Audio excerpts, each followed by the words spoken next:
Teague hadn't meant to look up. He couldn't even give a reason why his gaze drifted from the stage. He had been enjoying the play, laughing as the disguised uncle spied on his nephews when he'd glanced up. Then he'd seen her, thanks to the angle at which he sat in his box and she in hers.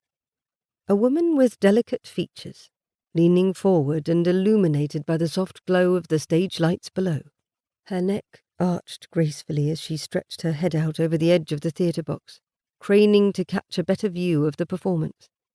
A gust of cool air brushed by Teague as he leaned forward, surprised by the beauty hovering above him. She didn't see him at first.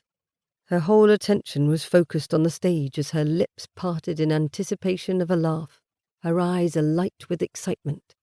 The loose curls of her hair, shining amber in the lights, quivered slightly as she leaned further out, oblivious to everything but the play. With a smile playing at the corners of her mouth, she was the picture of a woman caught up in the magic of the theatre, lost in the spell of the performance before her. Teague's heart responded with an excited thump, recognizing in the unknown woman a kinship of sorts. Few people of his status came to the theatre to watch what happened on the boards. Most were more interested in the other audience members and the dramas of scandal and gossip. This woman, enthralled as she was with the unfolding comedy, caught his attention. Few ladies ever seemed to show their true feelings, preferring to feign boredom. This one, she was different. She looked down. Her gaze met his and she froze, startled to find him watching her, as he realized he was wearing a ridiculous smile. She smiled back. Then she lifted her chin, dismissing him in favor of returning her attention to the actors and their speeches. Teague didn't want to look away. What sort of gentleman stared at a woman he didn't even know? Then his heart lurched upward as his stomach dropped in fear. The woman's whole body jolted as though she had lost her balance or been struck from behind. He rose at the very same instant she caught herself and something fell from her grasp. He dove forward to catch it without thought, his hands closing over the object and his ribs protesting as they crashed against his box's rail. Sir Andrew, a baronet and friend to Teague, grasped Teague by the shoulders with a muttered oath and pulled him backward. "What madness is this, Dunmore?" he demanded, calling Teague by his title. "If you wish to join the actors on stage, there are better routes." "Sit down, both of you," Lady Josephine, wife to the baronet, said quietly. She also happened to be the Duke of Montfort's eldest daughter, sister-in-law to Teague's sister, an admirer of all forms of fiction and storytelling from what he could gather. "Lord Dunmore, are you all right?" He sat back in his chair and Sir Andrew did the same with a huff. "I am well. The box above."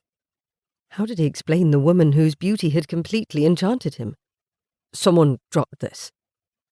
He held the object out in one hand and finally realized he had caught what appeared to be several pairs of spectacles, affixed to one another, a broken handle explaining how their owner had lost her hold of them. "Dear me." Lady Josephine laid a hand over her heart.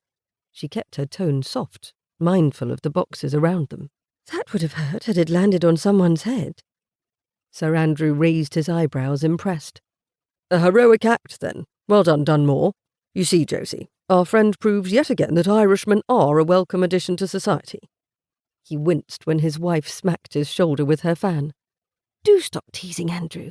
Someone will hear you and take you seriously. Lord Dunmore isn't nearly well enough acquainted with your sense of humour to make it acceptable to jest in that way." "Apologies, Dunmore," Andrew said quietly, rubbing where his wife's fan struck. "I hadn't realised my wife found it her duty to defend your honour. I meant nothing by it." "I am well aware, Sir Andrew." Teague waved away the apology, not even hiding his smile at their antics. He'd spent enough time at the club with Sir Andrew to know the man's jests were a sign of friendship. "Though Lady Josephine is welcome to continue wielding her fan on my behalf if it pleases her." The woman's smile brightened and she saluted him with her fan, then turned her attention back to the stage.